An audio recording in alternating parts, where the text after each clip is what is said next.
Olá pessoal, esse é o primeiro vídeo que eu tô gravando para o segundo ano.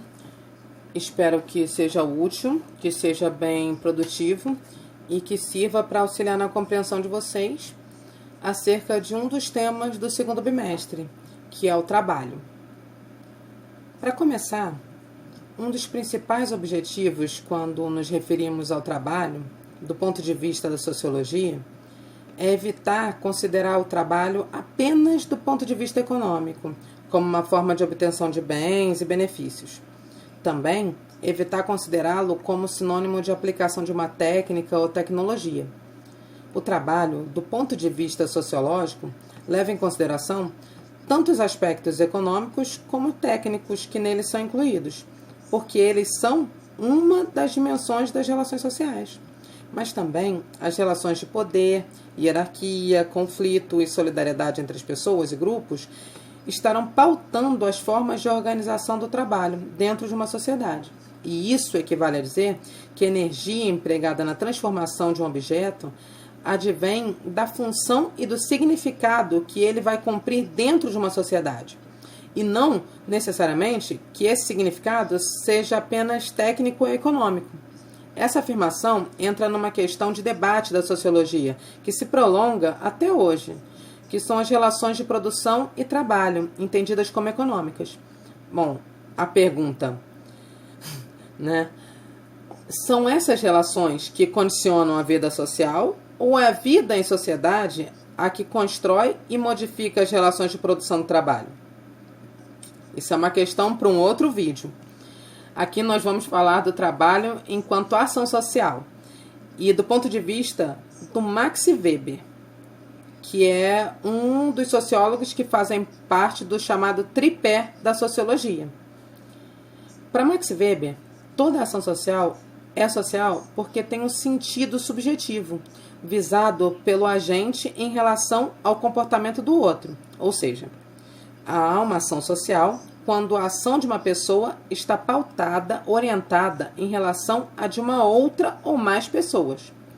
E isso quer dizer que na medida em que definimos o trabalho como uma utilização da energia física, intelectual e emocional para produzir bens e serviços para si próprio ou para os outros, o trabalho é, assim, por excelência, uma ação social no sentido weberiano.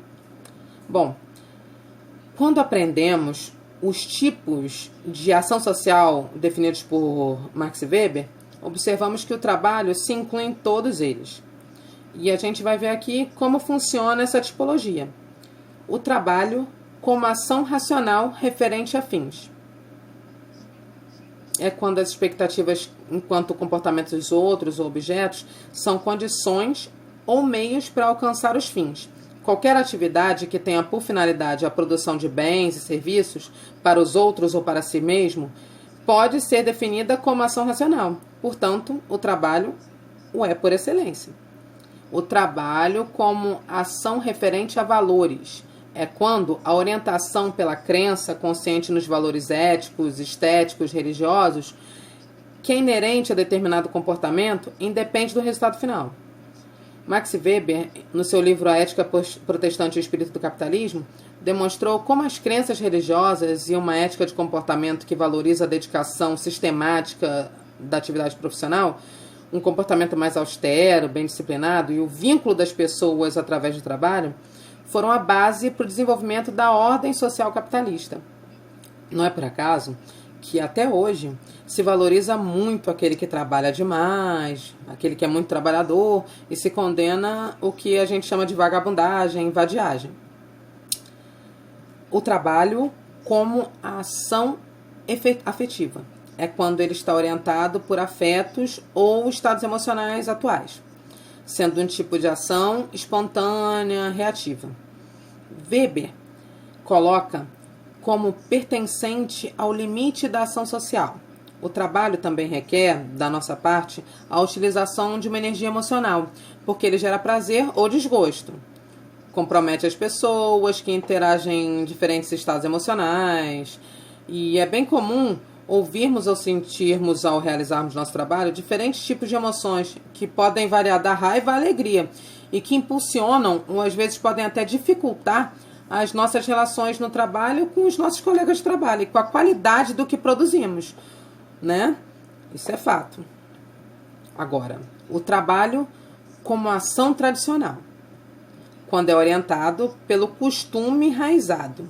Um exemplo, quando o funcionário público, alguém extremamente burocrata, que trabalha em algum tipo de repartição, vai quase que aos dias do seu trabalho porque adquiriu esse hábito e já não pensa sobre ele, segue o peso do costume ou tradição, sem necessariamente se envolver com outro tipo de sentimento ou de compromisso com essa tarefa. Por esse motivo, para Weber, tal tipo de ação também está no limite da ação social, pois tende a ser fraca, desde o ponto de vista do sentido que o trabalhador dá a ela e do que ele espera dos outros. Bom, definitivamente, o trabalho é uma ação social, com sentido e contém esses tipos em diferentes proporções, esses tipos de ação, né? Os economistas colocam o trabalho dentro do primeiro tipo, como ação racional referente a fins, privilegiando o componente utilitário dele, né? Já os sociólogos analisam o trabalho como uma ação social que contém sentimentos, valores e carrega hábitos e costumes.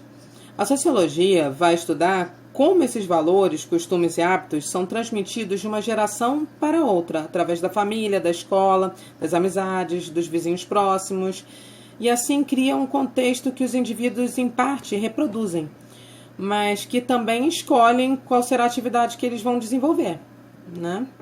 É isso. Esse é o trabalho como ação social. Um abraço, até o próximo vídeo. Estudem Sociologia.